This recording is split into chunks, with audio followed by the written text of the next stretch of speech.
Liis tegi väga ilusa sissejuhatuse ära, võttis kõik kokku, mis mul tegelikult suuresti öelda oli. Aga ettekande pealkiri ise sai natuke võib-olla liiga ambitsioonikas, et on väga raske nüüd rääkida 15 minutiga kõigest kõike ja teha seda nii-öelda veenvalt ja kõigile nii-öelda arusaadavalt.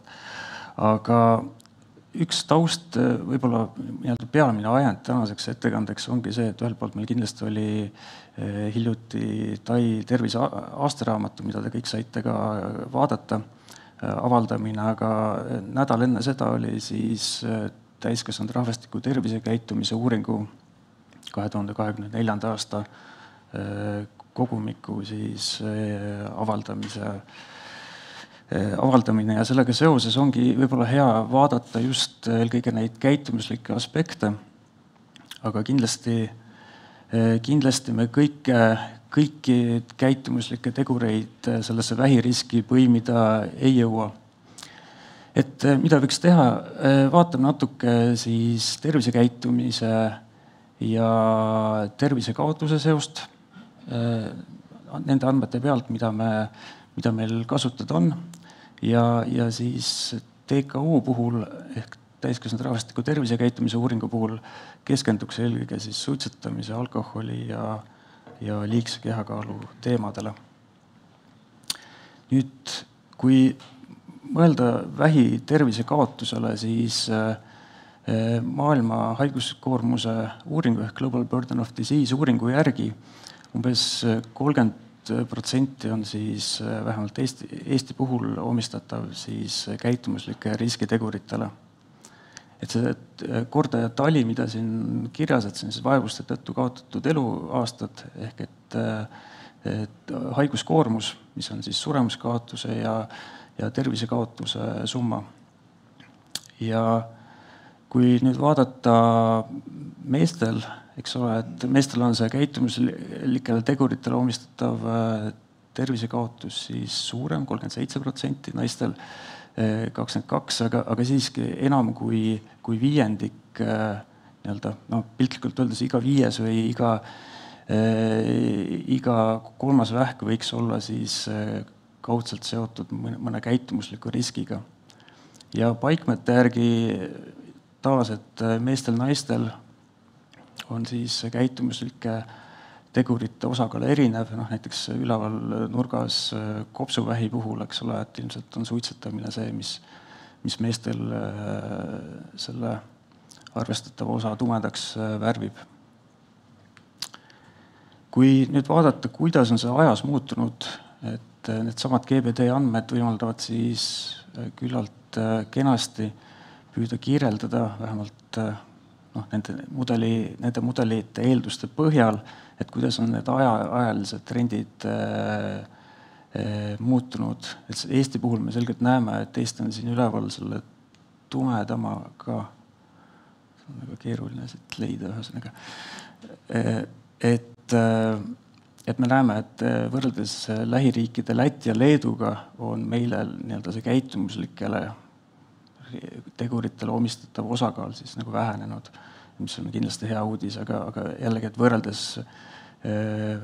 Skandinaavia naabritega, Soome, Rootsi, me kindlasti on nii-öelda suurem osa nendest vähi tervisekaotusest on ikkagi käitumuslik. Ja kui nüüd püüda vaadata neid põhjuseid, et kuhu siis mis on siis nii-öelda vähiga seotud tervisekaotuse peamised nii-öelda süüdlased, et siis selgelt võrreldes taas ka aega, me näeme, et 90 ja 2021, et suitsetamine endiselt on kõige suurema suhtelise panusega, et siis 21 aasta andmetel iga viies või umbes 20% talidest oli siis suitsetamise tõttu. Natuke väiksema nii-öelda mõjuga on siis liigne kehakaal ja kolmas siis alkoholi liigtarvitamine. Aga sellega siit võikski võtta selle edasise käsitluse fookuseks siis eelkõige need 3 riskitegurit, et siis kirjanduse põhjal on neid paikmeid ootamatult palju, ütleme, ma taustalt ei ole vähitemaatika inimene ja võttes ette selle kirjanduse, siis lugedes tekib kohe üllatus, et kas tõesti. Aga nii see on ja näiteks, et suitsetamise puhul me näeme, et teaduskirjanduse põhjal, et 90% näiteks kopsuvähi juhtudest on omistatav suitsetamisele. Alkoholi puhul peamine selline mehhanism on siis alkoholi lagunemisel etanaaliks tekkiv risk siis erinevate pea-kaelapiirkonna vähkidele, aga ka ja maksa ja maovähile. Et hiljuti üks uuring, mis me tegime, küsisime alkoholiga seonduvalt teadvustatud vähiriske, siis näiteks rinnavähi riskist olid teadlikud ainult 10% meie uuringus vastanutest. Ja liigne kehakaal taas, et on seotud nii selle ülekaaluga, et kas me räägime ülekaalust või rasvumisest, aga hiljuti tehtud haiguskulu analüüsis nii-öelda need rasvumisele omistatud panusosised, need kõik olid kusagil 10 ja 15% vahel. Nii, aga siis tervisekäitumise uuringust. Et kindlasti on head uudist hea öelda, et igapäevasuitsetajaid meie uuringu andmetel on järjest vähem, et suitsetamine selles kontekstis on siis tavatubaka kasutamine. Ja aastal 2024 siis 13,2% oli 16–64-aastastest inimestest siis igapäevaselt suitsetamas. Kui me vaatame ka nüüd seda ajalist muutust vanuserühmiti, siis me näeme, et tegelikult on muutus või langus toimunud kõigis vanuserühmades, aga positiivne võib olla see, et see kõige kiirem on just nooremeealistes. Aga igal asjal on jällegi nii-öelda see teine pool, et eelmisel pildil olnud 16–24-aastastest on igapäevasuitsetajaid praeguseks 5%, aga samas igapäevaseid erinevaid nikotiinitooteid tarvitajaid on 10%. Ehk et on selgelt toimunud selline asendusefekt ja me näeme, et näiteks et iga 4. juhusuitsetaja ja iga 5. mittesuitsetaja on tegelikult igapäevased nikotiinitoodete tarvitajad, et need võivad olla siis e-sigaretid, nikotiinipadjad, mida iganes. Ja mis on siis kindlasti ka endiselt alarmeeriv selles kontekstis, et meil igapäevasuitsetajaid on järjest vähem, on see, et iga 5. mittesuitsetaja puutub siis kodus kokku endiselt tubakasuitsuga. Ja päris kõrge on ka siis e-sigarettide aerosoolide ekspositsioon. Siis alkohol. Et alkoholi tarvitamise sagedust kirjeldavad näitajad on ajas püsinud kuidagi küllalt stabiilsed. Et meil on ikkagi umbes kolmandik on neid, kes siis tarvitab alkoholi nädalas kord või enam. Aga jällegi, et kui me vaatame, et meeste ja naiste võrdluses, et siis mehed on siin selgelt suuremas riskis, et peaaegu pooled meestest tarvitavad alkoholi regulaarselt. Ja keskmised nädalased kogused on siis ka, eks ole, meestel ja naistel küllalt erinevad. Kui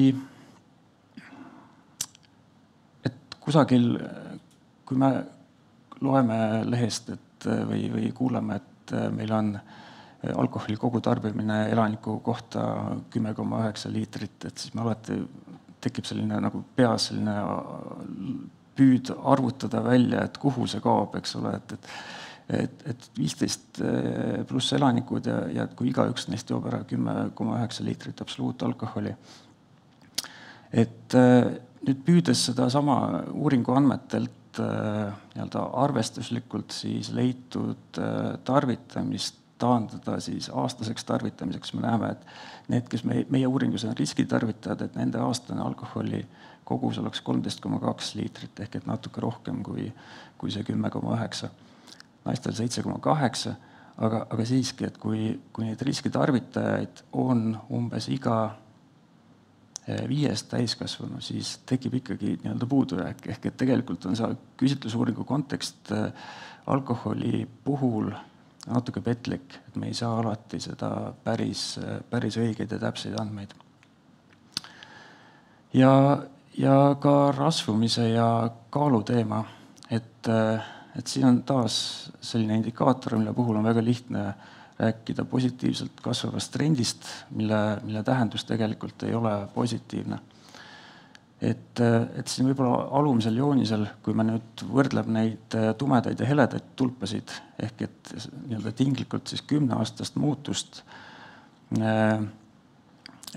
rasvunute või ülekaalus meeste ja naiste jaotuse vahel, siis me näeme, et meestel vanuses 45 ja üles on liigse kehakaaluga osakaal tõusnud, naistel see vastu langenud. Et kui me näeme ja võrdleme ka seda ülemist joonist, et siis me näeme, et naistel on see liigse kehakaalu nii-öelda selline proportsioon jäänud ajas küllalt paika, aga meestel on see kasv küllalt kiire. Ja tänaseks olemegi seisus, kus iga 5 siis 16–64 aastane on Eestis rasvunud ja teades seda seost siis rasvumise ja erinevate paikmete vähiriskiga on see kindlasti alarmeeriv.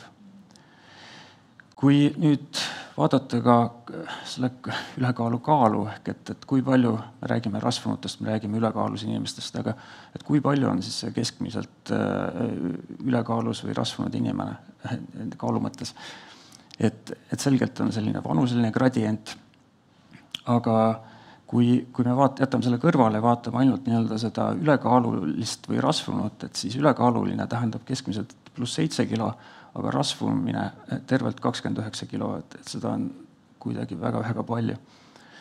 Ja korra juba mainitud kulu-uuring, mis me kolleegidega tegime, et selle põhjal aastas on Eestis umbes 250 000 haigusjuhtu, millest ligi 1500 oleksid vähid.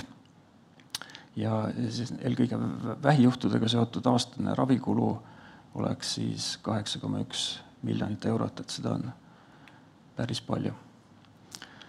Ja aeg hakkab otsa saama, aga et alati oleks huvitav nüüd vaadata, et mis võiks saada edasi, et tehes selliseid naiivseid prognoose, et võiks loota, et me tihti peame defineerima mingisuguseid indikaatoreid või mingisuguseid suuniseid, et kuhu me tahaksime jõuda, mingisugused määrata mingeid sihttasemeid ja siis kui me nüüd vaatame seda natuke lihtsustatud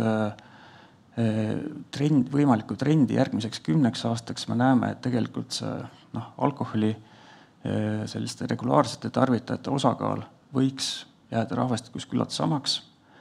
Igapäevasuitsetajad vähemalt selle joone järgi väheneksid kindlasti, aga kaal jätkaks mõnusat kasvamist. Korra veel lihtsalt, nagu Kaire ka mainis, et need andmed teinekord on need, mis määravad selle, milliseid järeldusi me saame teha.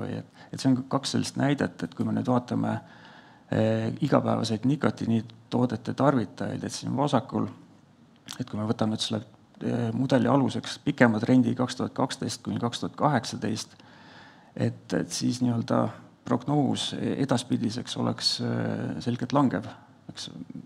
Aga kui nüüd vaatame 2018–2014, kuni 2018 kuni 2024 andmeid. Et see on nüüd see periood, eks ole, kus tulid vabamüüki nikotiinipadjad, e-sigaretid on järjest nii-öelda oma kasutajaskonda laiendanud. Siis me tegelikult nagu näeme, et see trend oleks hoopis vastupidine, et aastaks 2030 võiks meil igapäevaseid nikotiini tarvitajaid olla 25%, ehk me oleksime täpselt samas kohas, kus aastal 2012. Et kas see on nagu see areng, mis me tahame? Ja mul on nüüd aeg läbi, aga tahtsin hästi kiiresti 3 pilti selle kohta, mida teadusuuringud ütlevad, et kas me saame ise midagi teha vähiriski vähendamiseks. Et suured kohortuuringud, kus on 500 000 mitu miljonit nii-öelda jälgitavat, ja kui võrrelda siin näiteks see nüüd näide suitsetamise kohta ühest Korea uuringust, et need, kes olid eelnevalt paremal servas, näete, kõvad suitsetajad, eks ole, et siis kui nad vähendasid tarvitamist või loobusid, nende kõigi vähipaikmetega seotud vähirisk 3 aasta võrdluses oli juba oluliselt väiksem. Sama on siis ka nagu alkoholi puhul, eks ole, sõltuvalt baastarvitamise tasemest, kui me vähendame seda, me saame positiivse efekti. Ja kaalu puhul täpselt samamoodi, et see on nüüd üks süstemaatiline ülevaade metaanalüüs, et kus näeme, et need, kes vähendasid kaalu 5 kilo ja enam, et võrreldes siis väiksema kaalu langusega, et nende suhteline risk siis vähi jaoks oli väiksem. Et seega, vähktõvele kaotatakse Eestis aastas enam kui 80 000 eluaastat, et see tervisekaotus on suur. Ja umbes 1/3 sellest on siis omistatav erinevatele käitumislikele teguritele. Et suitsetamine selgelt oma osakaalult kõige kaalukam. Ja kuigi me näeme, et suitsetamise ja igapäeva suitsetamine on vähenemas, siis kindlasti on meie murekohaks see, et see teadmatus, mis ümbritseb erinevaid nii-öelda seda rolli või seda lünka täitvaid asendustooteid. Alkohol, see on Eestis püsivalt suurt tervisekaotust põhjustav tegur ja mitte ainult vähikontekstis. Ja kindlasti liigne kehakaal, mille nii-öelda seda kasvutrendi me ei ole siiamaani suutnud seisma panna.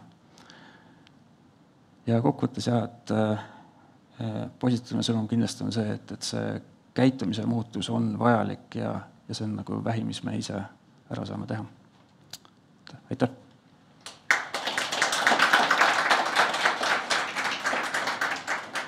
Aitäh sulle, Rainer, nii positiivsete uudiste eest, aga ka jagamast infot, millele tegelikult tõesti me kõik mõtlema peaksime.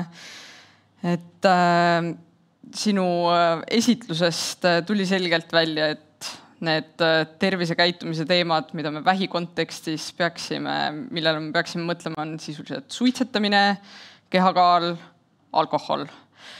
Et mida sina otsustajatele soovitaksid, et kuhu siis see teravik panna, kust see suurim võit tervisekaotuse arvelt võiks Eesti riigile tulla?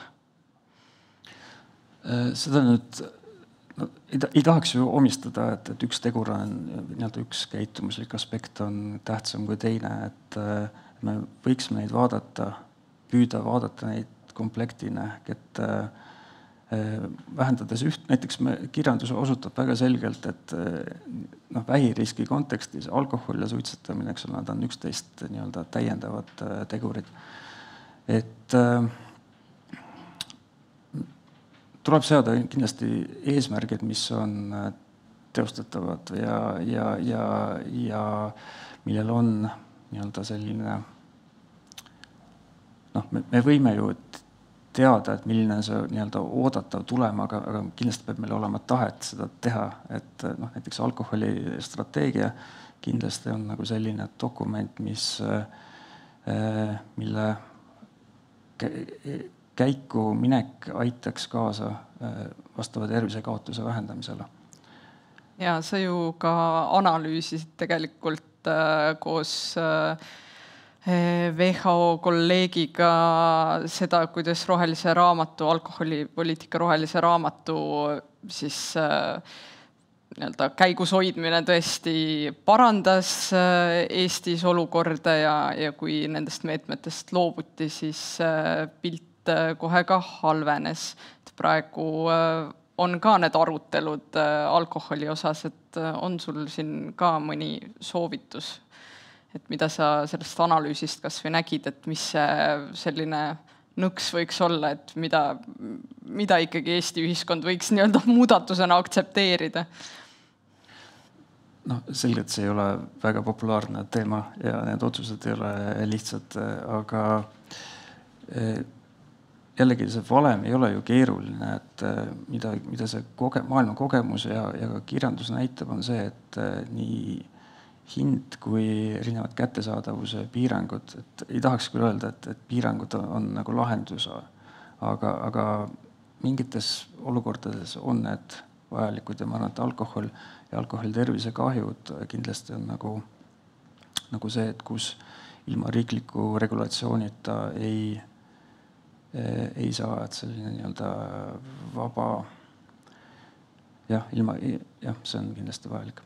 Jaa.